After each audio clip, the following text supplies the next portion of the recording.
Allez, salut les amis, j'espère que vous allez bien. Dans cette vidéo, je vais vous montrer le mat de l'escalier, qui est un mat qui va arriver en fin de partie et qu'on va pouvoir réaliser avec soit 2 tours ou soit une tour, une dame.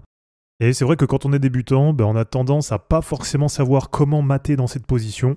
En tout cas, quand on arrive vraiment en fin de partie avec quelques pièces. Et donc là, tout simplement, je vais vous montrer les erreurs courantes et puis je vais vous montrer comment faire le mat de l'escalier pour justement réussir à mater facilement. Alors, une erreur courante qui va arriver, ça va être de ne pas réussir à mater le roi. Donc de faire un petit peu n'importe quoi, de se retrouver au bout d'un moment à perdre par exemple une tour. Donc là, ça peut être différentes erreurs. Ça peut être sinon tout simplement ne pas réussir à enfermer le roi.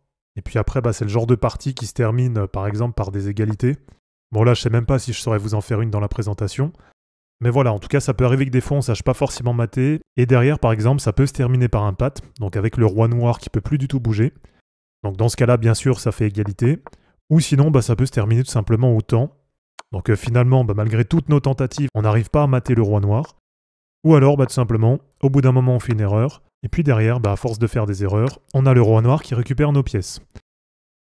Donc pour éviter ça, quand vous arrivez comme ça en fin de partie, il y a un mat qui est vraiment tout simple à mettre en place et qui s'appelle le mat de l'escalier. Donc là, ce que je vous recommande de faire tout simplement, ça va être d'éloigner vos 2 pièces du roi adverse et ça va être de les positionner comme ça en escalier. Et puis derrière, regardez, il n'y a pas besoin de se casser la tête. Donc par exemple, on a le roi noir qui se met ici et là, vous allez faire échec. Donc lui derrière, par exemple, il va se mettre ici. Vous pouvez lui refaire un échec. Il va se mettre ici. Alors là, attention, pas d'erreur. Ok, il n'y a pas possibilité de se mettre sur B2. Puisque là, si on vient sur B2, le roi adverse, il peut reprendre la tour. Donc quand vous voyez que vous êtes trop près comme ça, tout simplement, vous repartez de l'autre côté. Ok, donc le roi, après, il va se mettre ici. Derrière, vous ramenez l'autre tour. Voilà, il va remonter. On le remet échec.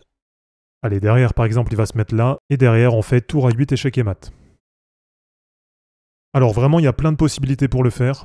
Donc comme je vous dis, le plus important, c'est déjà d'éloigner vos pièces du roi adverse. Ensuite, derrière, vous regardez d'être bien mis en escalier. Et puis après, tout simplement, vous enchaînez sans forcément chercher à le mettre échec directement.